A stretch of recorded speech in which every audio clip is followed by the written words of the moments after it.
आज इस वीडियो में सुनेंगे सोमवार व्रत की पौराणिक कथा। सोमवार व्रत कथा का अनुसार अमरपुर नगर में एक धनी व्यापारी रहता था। दूर दूर तक उसका व्यापार फैला हुआ था। नगर में उस व्यापारी का सभी लोग मान सम्मान करते थे। इतना सब कुछ होने पर भी वह व्यापारी अंतर मन से बहुत दुखी था, क्योंकि उस व्यापारी का कोई पुत्र नहीं था। दिन रात उसे एक ही चिंता सताती रहती थी। उसकी मृत्यु के बाद उसके इतने बड़े व्यापार और धन संपत्ति को कौन संभालेगा। पुत्र पाने की इच्छा से वह व्यापारी प्रति सोमवार भगवान शिव की व्रत पूजा वो किया करता था। संध्या काल को व्यापारी शिव मंदिर में जाकर भगवान शिव के सामने घी का दीपक जलाया करता था।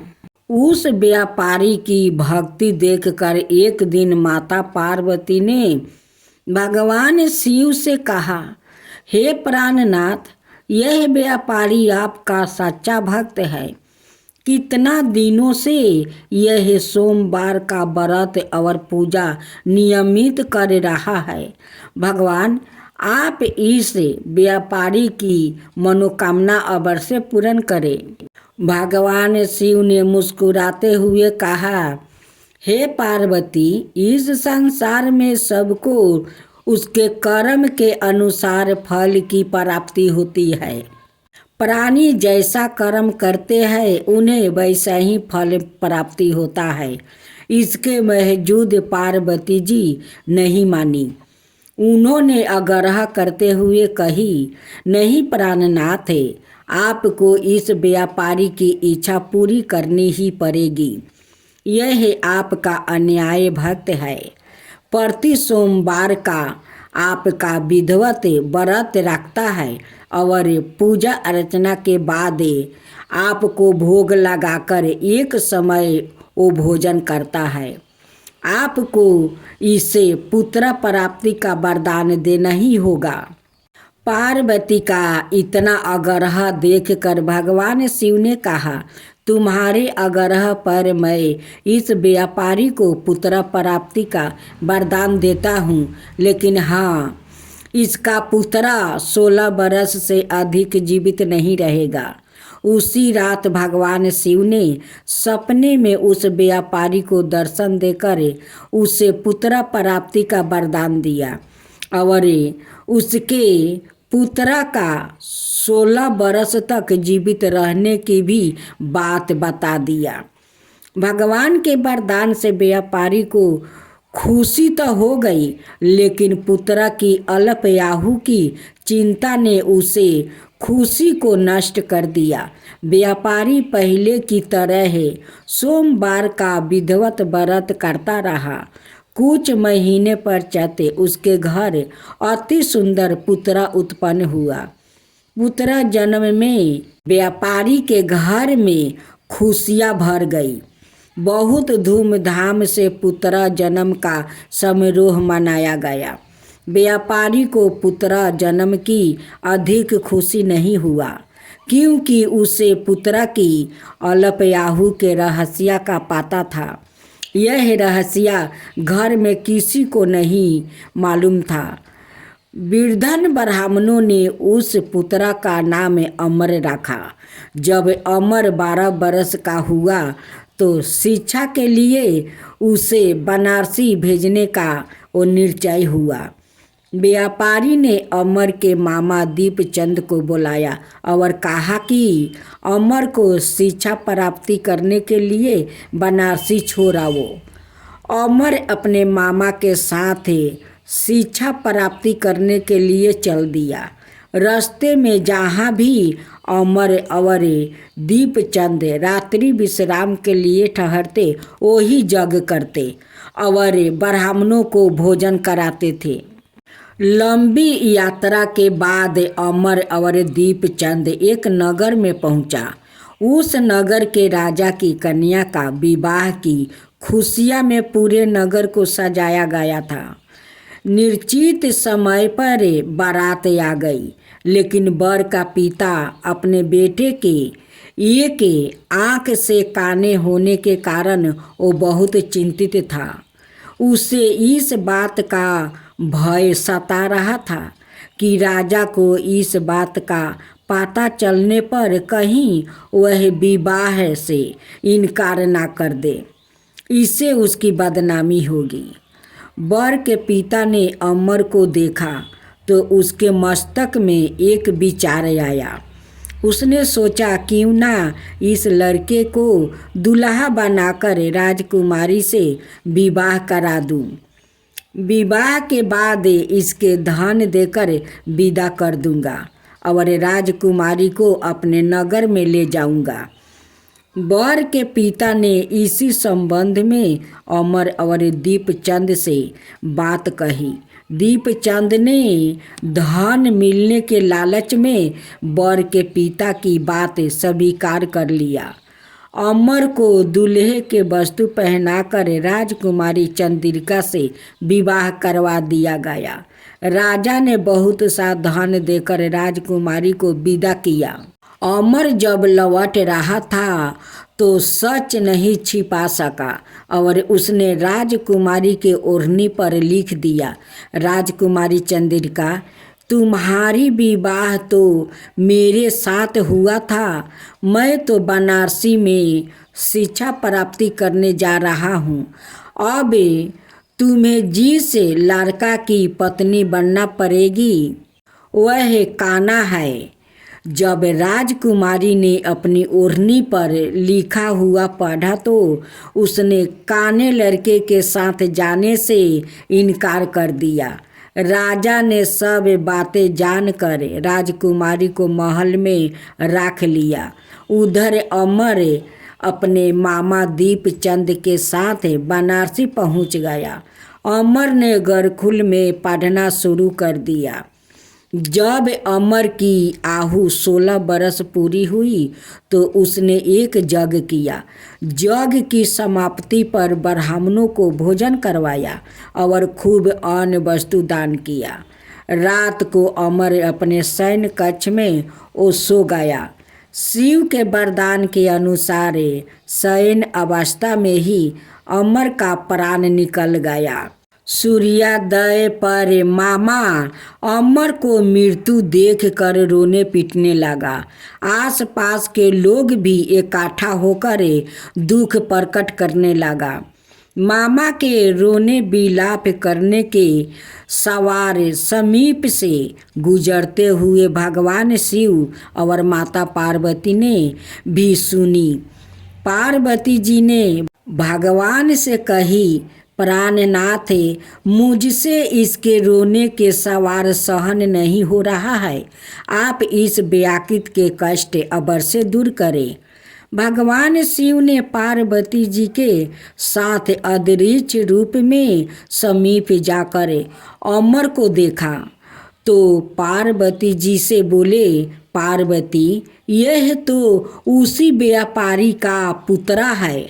मैंने इसे 16 बरस की आयु का वरदान दिया था। इसकी आयु तो पूरी हो गई है।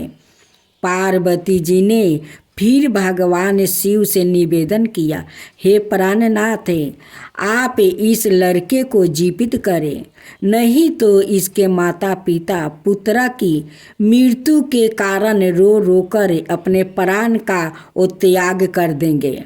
इस लड़के का पिता तो आपका परम भक्त है। वो बहुत पूजा पाठ करते हैं, आपको सेवा करते हैं। वर्षों से सोमवार का व्रत करते हुए आपको भोग लगा रहा है। पार्वती के आग्रह करने पर भगवान शिव ने उस लड़के को जीवित होने का वरदान दिया और कुछ ही पल में वो जीवित होकर उठ बैठा।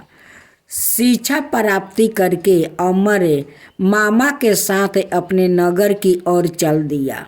दोनों चलते हुए उसी नगर में जाकर पहुंच गया जहां अमर का विवाह हुआ था। उस नगर में भी अमर ने यज्ञ का आयोजन किया। समीप से गुजरते हुए नगर के राजा ने यज्ञ का आयोजन देखा।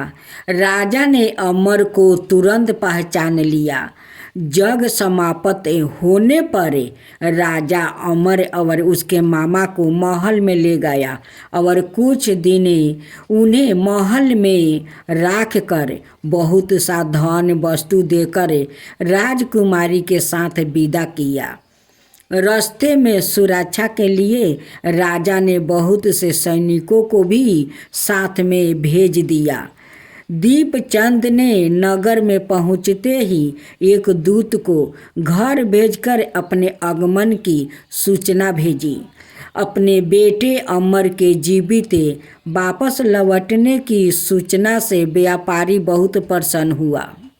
व्यापारी ने अपनी पत्नी के साथ सवाए को एक कमरे में बंद कर रखी थी। भूखे प्यासे रहकर व्यापारी और उसकी पत्नी बेटे की प्रतीक्षा कर रहे थे।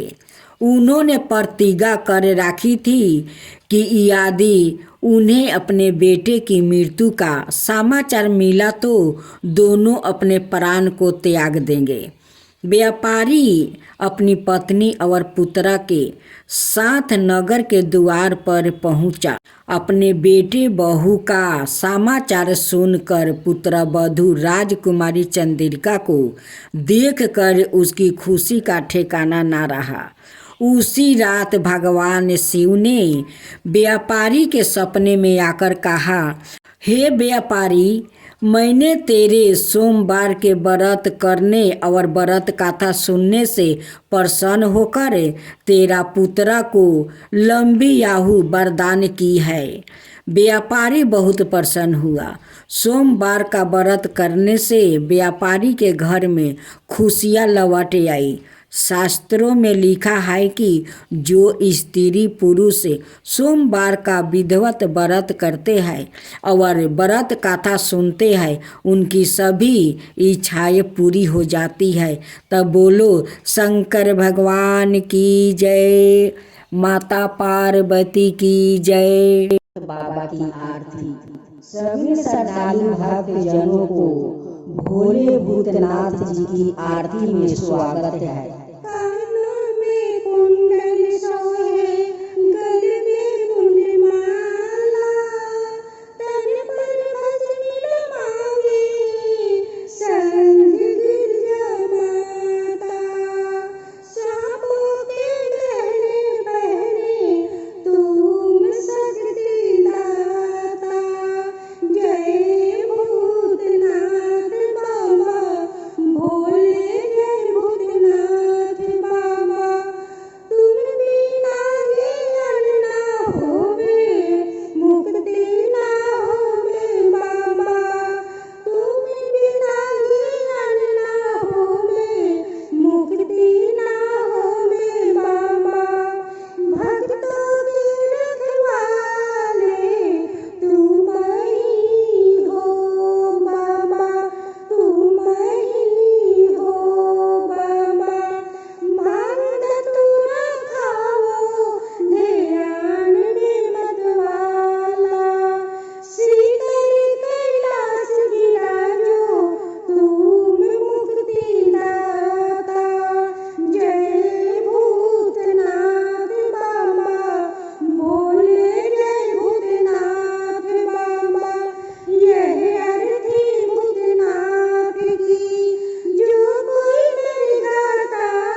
चंद्रमा तुहरे गले सप का हार बाबा भोले है तुम्हारे गले में सप का हार बाबा भोले है बाबा भोले है कानों में कुंडल बाबा तुम्हारे सोहे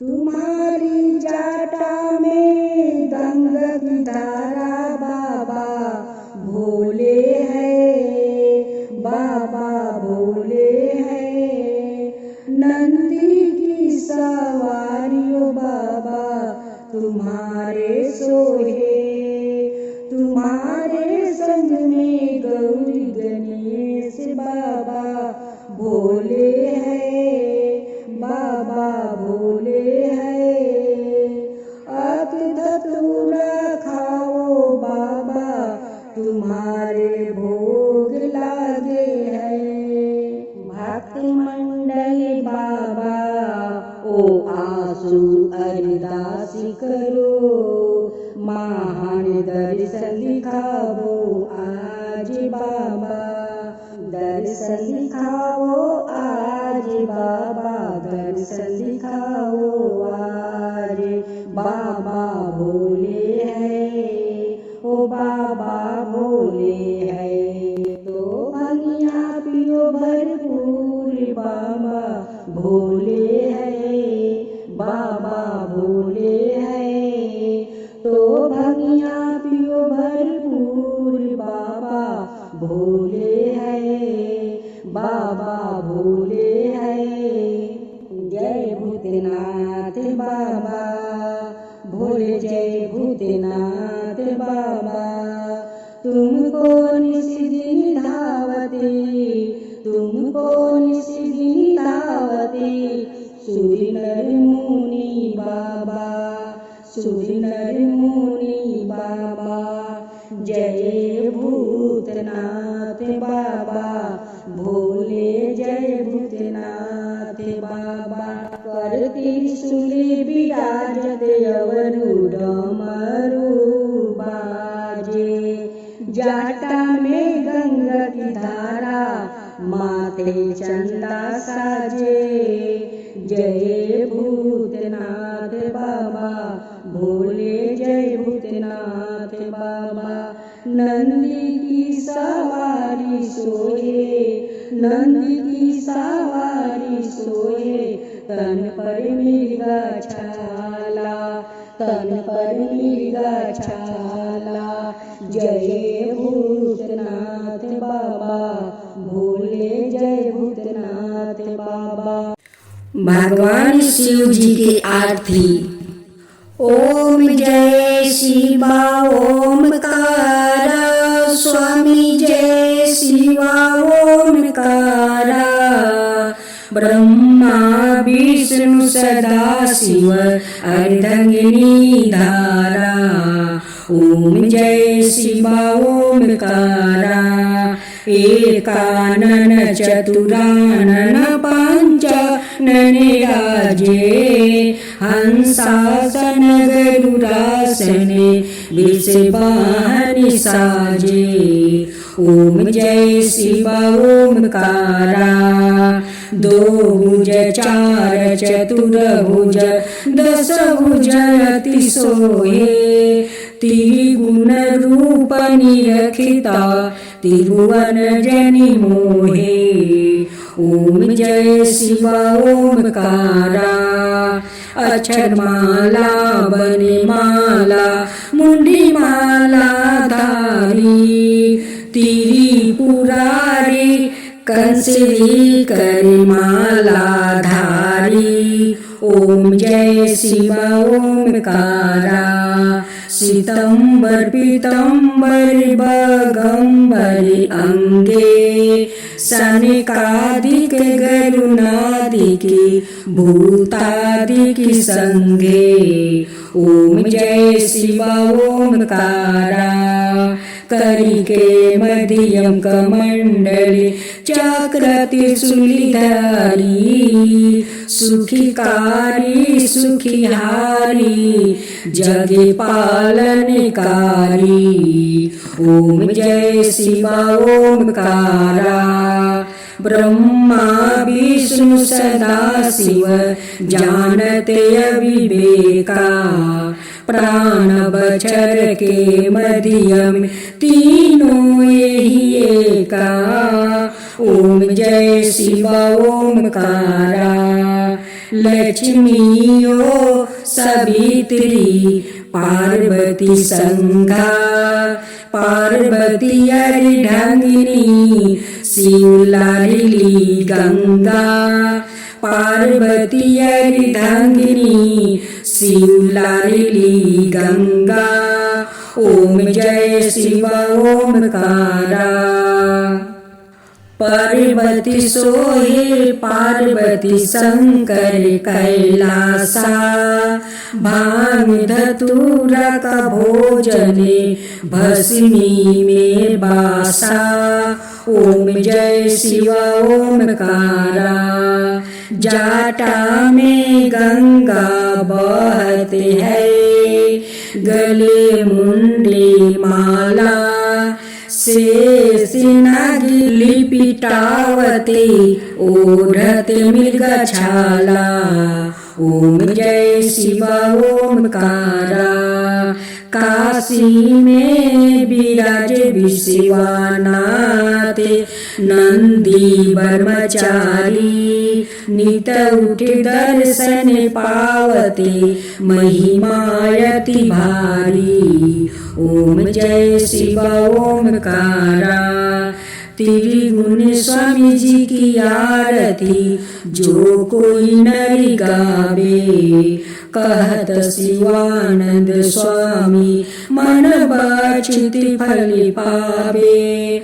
ओम जय शिवा ओमकारा। ओम जय शिवा ओमकारा।